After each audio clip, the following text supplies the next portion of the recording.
this video, we'll talk about the Mexipino people. Who are the Mexipinos? Combining Mexican and Filipino, the term Mexipino is created. Interracial marriages between Filipinos and Mexicans are very common in today's society, particularly in Southern California, which has sizable populations of both groups. The new term Mexipino is being coined by the offsprings of this union. However, if you look at these two people's histories from 200 to 500 years ago, there was a significant amount of intermarriage. This began between 1565 and 1898, when the Philippines were a Spanish colony. From 1565 until the Mexican Revolution in 1824, Spain ruled the Philippines through Mexico. Only from 1824 to 1898 did Madrid have direct control over the Philippines. The Manila-Acapulco galleon trade established a connection between Mexico and the Philippines.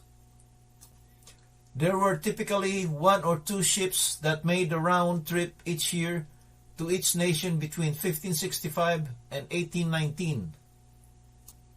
80% of the crew jumped ship when the ship docked in either Manila or Acapulco because the journey had been incredibly difficult and torturous. Along with the cargo, there were also passengers on board the ship on each vast voyage. The majority of the travelers from Mexico were either clergymen, soldiers, prisoners, or crew members. The Spanish authorities in Mexico were using the Philippines as a place of exile for their prisoners and also for the revolutionaries. Mexico's prison system was emptied in literal terms.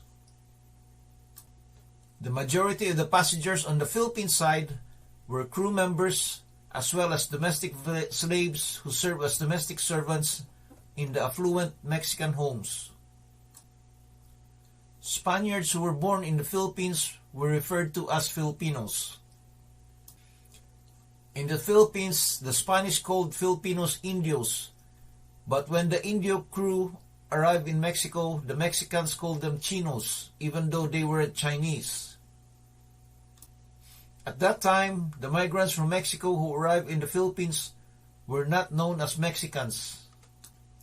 Before gaining its independence, Mexico was known as Nueva España or New Spain. In the Philippines, anyone who spoke Spanish was referred to as Castilla.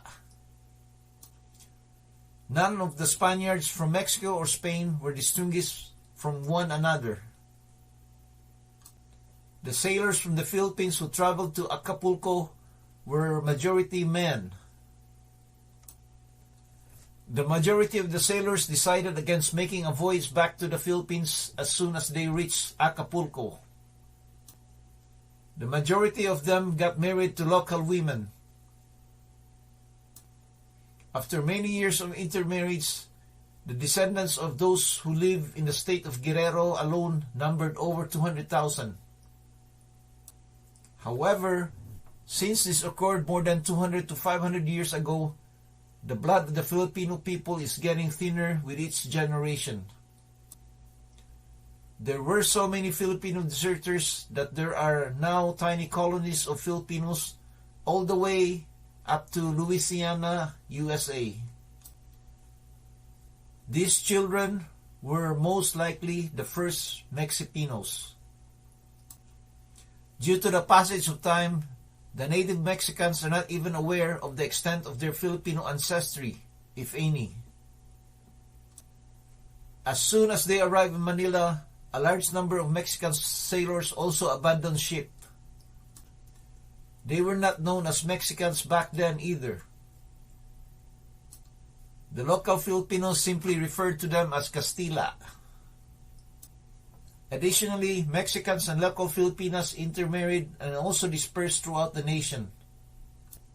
In the province of Pampanga, they were so numerous that they gave the name Mexico to a town there. The majority of Spanish-speaking people from Spain went back to their native country, in contrast to the Mexicans who stayed in the Philippines and considered it to be their home during the Philippine Revolution. The galleon trade was abandoned at the outbreak of the Mexican Revolution in 1819. That essentially put a stop to both the migration of Mexicans and Filipinos. There are many Filipinos living in Southern California right now in the year 2023. The San Diego region was home to many Filipinos who had enlisted in the U.S. Navy. There was a great deal of intermarriage between the two races because of the shared religious beliefs, Spanish ancestry, and occasionally physical characteristics of two cultures. Many Filipinos have a Mexican appearance and many Mexicans have a Filipino appearance. I wonder if this came about from the galleon trade crew members mixing with the local women. As they grew older, the children of this mixed-race family learned from each other and just how many Mexipinos were there. They discussed how they learned about each other's cultures, and because they had so much in common, they began referring to themselves as Mexipinos. I've read a few of Rudy Guevara Jr.'s article. The title of the book he wrote is Becoming Mexipino. An excerpt from his book is provided below. Please support this channel by subscribing. Many of our family functions centered on moments like this: eating Filipino food while listening to Mexican music, bathing ourselves in the experiences that were for me the essence of being a Mexipino. For many years, I thought this identity was unique to me. Aside from my siblings, I didn't know anyone else who was both Mexican and Filipino. But over the years, I found out I wasn't alone. As I grew older, I met other friends who were also Mexican and Filipino. In college, this number grew far greater than I imagined. Together, we found community, sharing experiences about our families and lives that strengthened our sense of identity. We were a growing population, one born from two separate communities that reflect this country's multicultural history and mixed-race identity. I appreciate you writing this book, Rudy Guevara. Maraming salamat. Gracias. While residing in Seattle, I had the opportunity to interact with a number of Mexipinos, so I can only assume that the population in Southern California must be significantly higher. I hope you enjoyed our video for today. Please subscribe to this channel so we can make more videos about Filipinos and the Philippines.